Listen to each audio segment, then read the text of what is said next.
Bonjour à tous, bienvenue une nouvelle fois sur notre chaîne Mieux vivre pour soi et pour les autres. Donc aujourd'hui nous allons aborder un autre retour d'expérience. Donc j'avais un peu l'embarras du choix aujourd'hui, mais j'ai choisi d'aborder avec vous aujourd'hui la question de l'amour pendant le traitement. La question de l'amour pendant le traitement. Donc certaines personnes, lorsque le diagnostic tombe, sont accompagnées, c'est-à-dire ne sont pas seuls, ont une compagne ou un compagnon dans leur vie. D'autres personnes, comme moi, n'ont pas eu cette chance d'avoir un compagnon ou une compagne, mais qu'à cela ne tienne, le fait d'avoir un compagnon ou une compagne implique quand même pas mal de sacrifices, c'est-à-dire des sacrifices qu'il faut savoir doser, des sacrifices qu'il faudra savoir doser aussi bien de la part de l'aidant, c'est-à-dire du compagnon ou de la compagne en bonne santé, que du partenaire malade. Donc,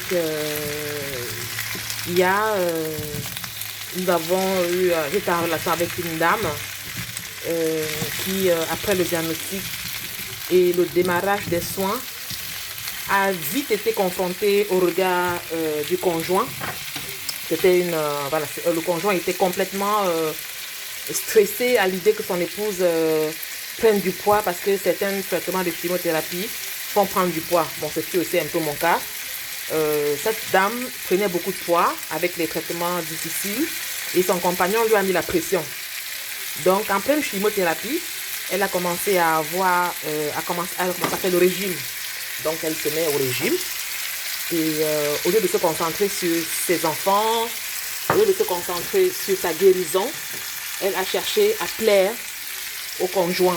Elle a cherché à plaire au conjoint qui était entre lui mettre la pression, tu perds du poids, tu perds du poids, c'est trop de poids, je ne veux plus que tu prennes du poids, il faut maigrir. Donc elle a commencé à perdre du poids, à fragiliser l'organisme qui était déjà en train d'être mis à dure épreuve à cause de la chimiothérapie. Et à un moment donné, le corps s'est fatigué. Son corps s'est totalement fatigué. Et c'était difficile. On a dû interrompre la chimio pendant un sacré bout de temps. Parce qu'elle avait des globules blancs extrêmement bas. Et la chimio était impossible. Et dès que les globules remontaient un tout petit peu après les injections pour booster les globules, elle se remettait au régime. Elle refusait de manger des féculents. Elle refusait de manger des trucs qui vont prendre du poids. Elle se mettait, c'était vraiment que des légumes. C'est-à-dire que la purée de légumes en permanence. C'était compliqué.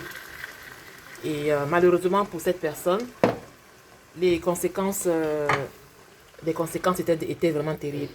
Et nous avons insisté pourtant, essaie de t'alimenter, tu es dénutri, ça va pas. Mais malheureusement, la personne était focalisée sur plaire à son compagnon. Et à aucun moment donné, le compagnon en question ne s'est posé la question de savoir qu'est-ce que je préfère. Je la préfère vivante et avec des rondeurs ou je la préfère morte mais en taille 36. Donc le conjoint a été, pour ma part, j'estime que le conjoint a été extrêmement égoïste. Elle s'est battue non pas pour elle et ses enfants, elle a voulu plaire à son compagnon. Et sincèrement, j'exhorte tout le monde à faire attention. Excusez-moi, le poivre blanc. J'invite tout le monde à faire attention. J'invite ceux qui aident à aider pour de vrai, à accompagner pour de vrai, affectivement, la personne qui souffre. Déjà, le temps de la sidération après le diagnostic est parfois très long. Donc, il faut vraiment que le compagnon ou la compagne soit là. C'est un moment difficile. L'accompagnement est fondamental.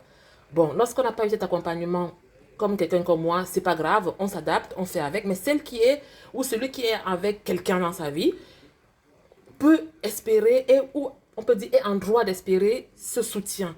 Et quand ce soutien ne vient pas, et que un cas comme celui dont je viens de vous parler, la dame se consacre à plaire au compagnon qui demande quelque chose de totalement irrationnel, comme demander à une dame qui se soigne contre un cancer de faire du régime parce que les traitements lui ont fait prendre du poids. C'est franchement, pour moi, c'est même limite criminel. Mais bon, après, ça n'engage que moi. Mais sincèrement, prenons soin de nous. Faisons attention. quand on est malade, on doit se concentrer sur nous et sur nous et sur nous parce qu'il n'y a pas de seconde chance. Il n'y a pas de seconde chance, il faut éviter tout ce qui nous fait perdre des chances.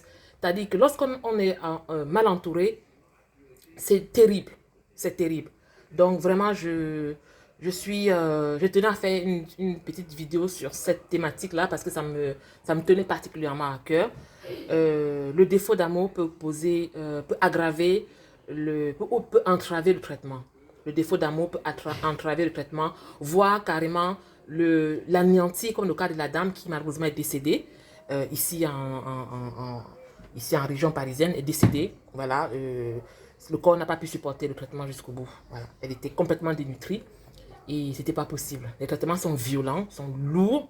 Et si on n'a pas si on n'accompagne pas son corps pour tenir le choc, ça peut être compliqué quand même. Ça peut être très compliqué. Voilà, donc je tenais à faire cette vidéo par rapport à ça et je vous invite encore une fois à partager massivement, à liker. Il faut vraiment que des gens écoutent les retours d'expérience, pas que le mien, mais vraiment il faut qu'on partage nos expériences, il faut qu'on s'échange, il faut qu'ensemble on se porte mutuellement afin que les futurs malades, hommes comme femmes, puissent avoir des supports sur lesquels ils peuvent s'appuyer. Bon, moi dans mon cas, je n'ai pas pu bénéficier de ces supports, je n'en trouvais pas.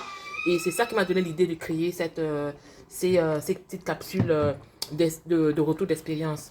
Donc voilà, j'espère que vous pourriez me faire des retours, que ce soit sur WhatsApp, que ce soit sur Facebook, ou que ce soit ici même, dans la mesure du possible. Faites-moi vos retours d'expérience, dites-moi ce que vous pensez de ce que je fais.